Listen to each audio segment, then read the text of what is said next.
Shalom saudara pendengar saudara rohani yang dikasihi Tuhan Yesus Kristus. Selamat datang di renungan rohani malam hari ini. Selamat malam, saya berdoa agar saudara sehat selalu. Semoga Roh Kudus hadir di tengah kita saat ini. Sebelum kita mulai renungan malam ini, marilah kita bersama-sama berdoa. Bapa kami yang di surga, Bapa di dalam nama Tuhan Yesus Kristus, kami sungguh mengucap syukur, ya Tuhan, oleh karena Engkau sangat baik buat kami. Engkau ada bersama kami dan menopang hidup kami di siang hari dan di malam hari. Engkau ada bersama-sama dan menyertai kami. Tuhan, kami memuji dan bersyukur kepadamu pada malam hari ini, kami masih bisa berkumpul di rumah kami yang kecil ini. Tuhan, saat ini kami hendak mendengarkan firman-Mu. Berilah pengetahuan dan bimbinglah hamba-Mu ini agar apa yang Engkau firmankan dapat bekerja sesuai kehendak-Mu. Buat kami jemaat-Mu, bukalah hati dan pikiran kami untuk mendengar dan menerima firman-Mu. Kiranya firman-Mu ini dapat menjadi berkat bagi kami. Berbicaralah Tuhan, kami sudah siap menerima firman-Mu. Di dalam nama Tuhan Yesus Kristus kami berdoa dan mengucap syukur. Amin. Sahabat saudara rohani, pembacaan ayat emas Alkitab renungan kita malam hari ini. Nats pilihan kita adalah, sebagai pengatur rumah Allah seorang penilik jemaat harus tidak bercacat. Tertulis dalam kitab Titus 1 ayat 7, bacaan kita pada malam ini terambil dari kitab Titus 1 ayat 5 sampai dengan ayat 16.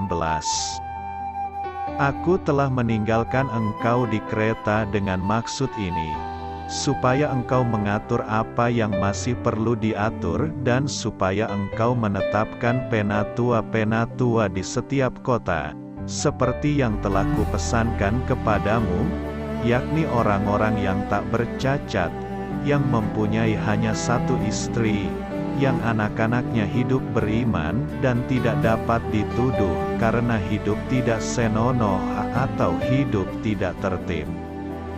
Sebab sebagai pengatur rumah Allah, seorang penilik jemaat harus tidak bercacat, tidak angkuh, bukan pemberang, bukan peminum, bukan pemarah, tidak serakah, melainkan suka memberi tumpangan, suka akan yang baik, bijaksana, adil, saleh, dapat menguasai diri dan berpegang kepada perkataan yang benar, yang sesuai dengan ajaran yang sehat, supaya ia sanggup menasihati orang berdasarkan ajaran itu dan sanggup meyakinkan penentang-penentangnya. Karena sudah banyak orang hidup tidak tertib, terutama di antara mereka yang berpegang pada hukum sunat, dengan omongan yang sia-sia mereka menyesatkan pikiran. Orang-orang semacam itu harus ditutup mulutnya, karena mereka mengacau banyak keluarga dengan mengajarkan yang tidak-tidak untuk mendapat untung yang memalukan. Seorang dari kalangan mereka, nabi mereka sendiri, pernah berkata, "Dasar orang Kreta pembohong, binatang buas, pelahap yang malas." Kesaksian itu benar. Karena itu tegurlah mereka dengan tegas supaya mereka menjadi sehat dalam iman, dan tidak lagi mengindahkan dongeng-dongeng Yahudi dan hukum-hukum manusia yang berpaling dari kebenaran. Bagi orang suci semuanya suci, tetapi bagi orang najis dan bagi orang tidak beriman suatu pun tidak ada yang suci, karena baik akal maupun suara hati mereka najis. Mereka mengaku mengenal Allah, tetapi dengan perbuatan mereka, mereka menyangkal Dia.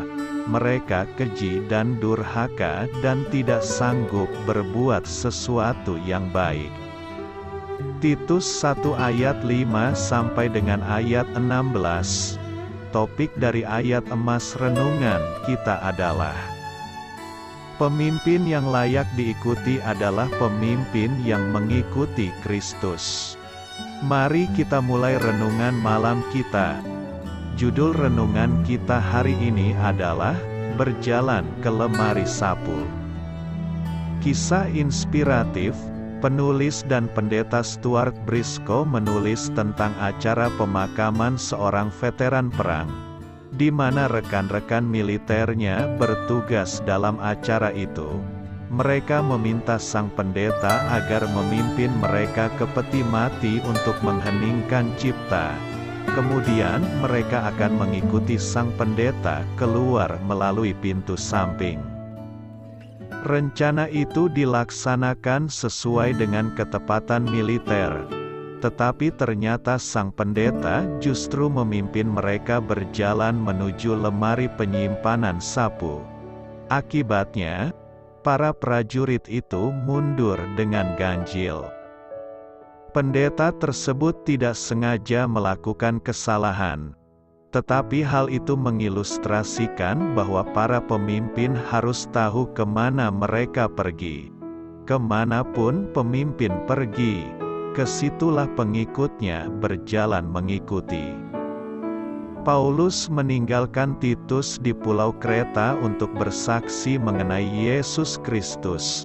Titus harus menunjuk beberapa pemimpin bagi sekumpulan jemaat yang baru bertumbuh.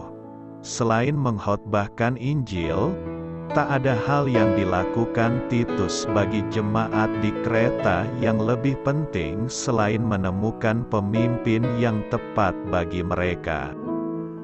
Para pemimpin gereja harus memenuhi standar yang ditetapkan dalam Titus 1 ayat 6 sampai 9 dan membimbing orang lain menuju kedewasaan yang lebih tinggi dalam hubungan mereka dengan Kristus.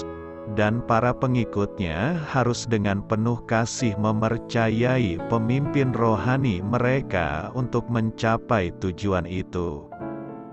Entah Anda seorang pemimpin atau pengikut, ketahuilah kemana Anda pergi. Jika tidak, maka Anda akan berakhir di tempat yang salah. Amin. Marilah kita renungkan di dalam hati kita. Pemimpin, dalam bahasa Jawa disebut pangarsa atau pengarep yang artinya orang yang di depan. Ia merupakan komandan regu bagi komunitasnya. Sebagai komandan regu, seorang pemimpin mempunyai kuasa agar semua anggota regu mematuhi aba-abanya. Jika tidak, perjalanan regu akan kacau. Pemimpin, pengarep dalam kehidupan, adalah orang yang dalam banyak hal berada di depan yang lain.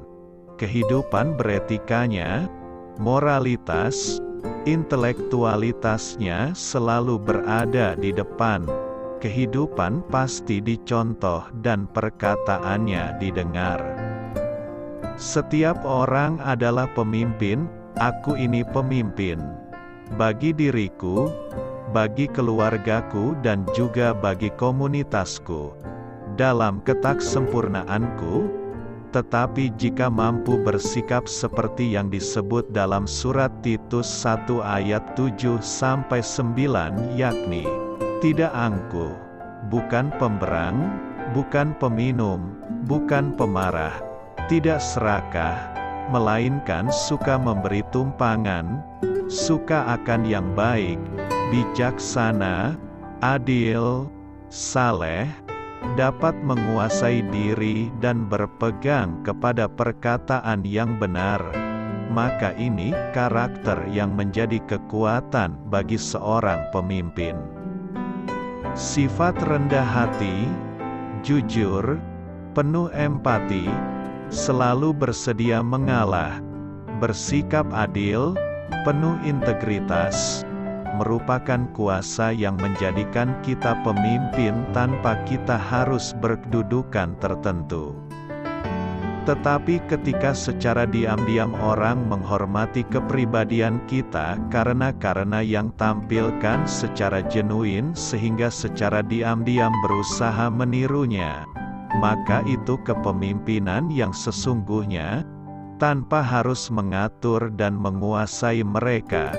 Tetapi Kristuslah pemimpin kita. Kasih Tuhan tak pernah berkesudahan bagi Anda dan keluarga. Terima kasih Ibu, Bapak, Saudara dan Saudari sudah berkenan mendengarkan renungan malam Saudara Rohani. Amin.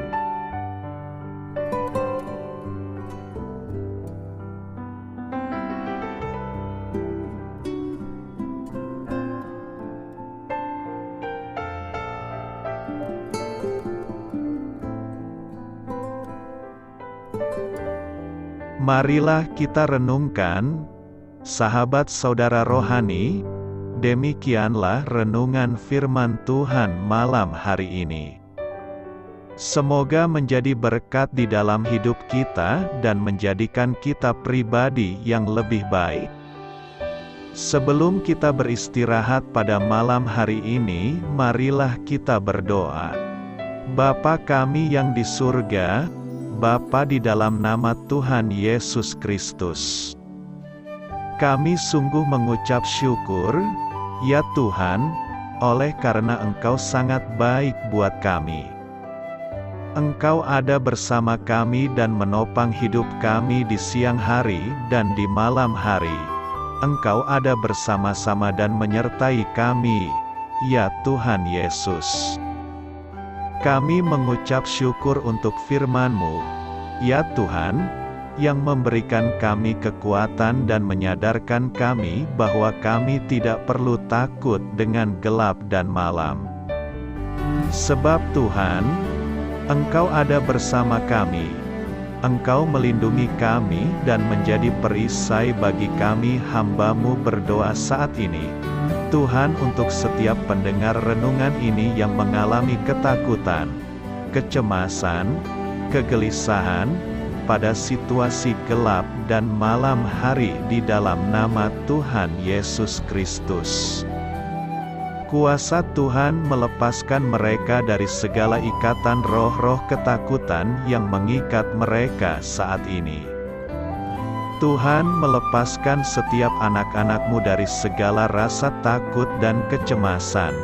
Di dalam nama Tuhan Yesus segala kuasa-kuasa roh jahat, kuasa setan iblis yang mengganggu anak-anak-Mu, ya Tuhan, tolong hancurkan dan halaukan dengan kuasa-Mu.